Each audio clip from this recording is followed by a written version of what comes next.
Okay, now I'd like to show you an SQL injection in a different file, in a different page, and I'll show you a few different things that you can do to exploit that vulnerability.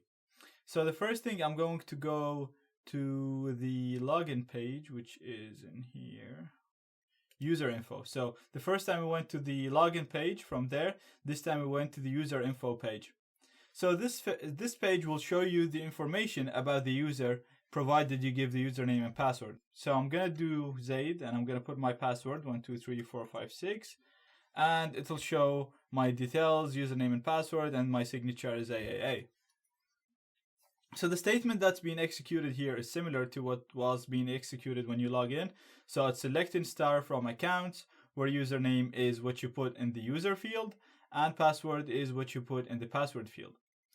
So what we're going to do now is we're going to see a different way of exploiting this kind of vulnerability. In the previous video, we were doing it using a post text box. So whatever you put in the text box was being posted using a post method to the web application. Now, these vulnerabilities can exist into GET. And what I mean by GET is when you do a GET, when something is sent as GET, you will see it here in the URL. So if you look at the URL here, you see it's being sent as the username Zaid and password 123456. So let me just copy this URL here, and we'll start playing with it from the URL instead of doing it on the web page. I just want to show you a different example, because in many places there might not even be text boxes. For example, it could be something like news and news.php. So we can see here, for example, in this example, it's index.php.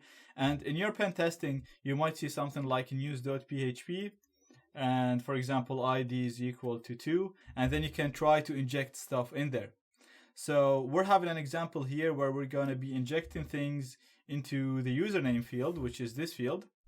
And we're going to be injecting stuff in here. So anytime when you're doing your pen test, anytime you see parameters like this, you should try to inject them. Anytime you see something.php and then you have a parameter equals something, then always try to inject stuff in there and see if it works for you. So we also seen a way of discovering the injection, and that was using the quotation mark and using the AND. So we do a false AND and a true AND 1 is equal to 1, and then and 1 is equal to 2. And if the server is executing what we want, then we're going to know that there's an SQL injection. I'm going to show you another way of discovering these exploits, and it's using the order by. As the name suggests, the order by statement is used to order the results that we get on the screen based on a specific column. So our injection is going to be like this. So I'm going to do order by 1.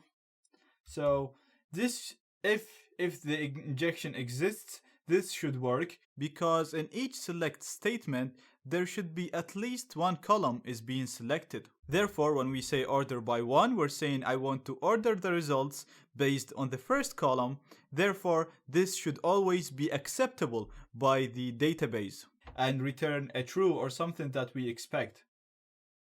We also need to add the comment in here and execute this code. So it's exactly like before. So when we're doing this, basically, this is our URL, and what's going to happen on the database. So this is the code that's being executed on the database.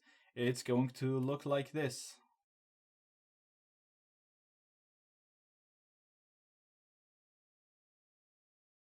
So it's going to be select star from accounts where username is equal to Zaid, and note how this is closing the quote, and we're going to do an order by 1, and there should be this code here for the end, and this comment will tell the SQL interpreter that to ignore anything that comes in after it. So all of this is going to be ignored.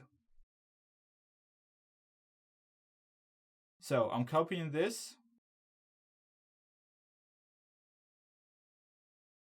So you can actually paste this injection for Zaid order by 1 into the name right here, and that's going to work. But again, I just want to show you a different way of doing it by injecting it through the browser. Another thing that I want you to note is when you're injecting stuff into the browser, the code should be encoded. So for example, this sign usually, when you put it on the URL, it should be written as %23. Spaces, for example, get converted to %20, and %23 is the comment that we're using. So I'm going to copy that and replace my comment sign with it.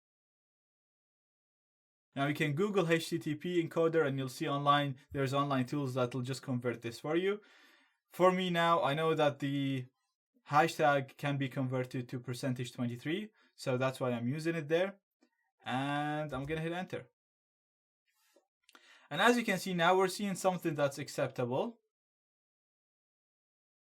Nothing wrong, and then it's showing me the information about Zaid 123456 and showing me the signature. So it is ignoring the password, so the injection worked, and it's ordering by one, so it's not showing me anything wrong. Let's try to make this number one a very large number. So I'm putting 10,000 or 100,000 now.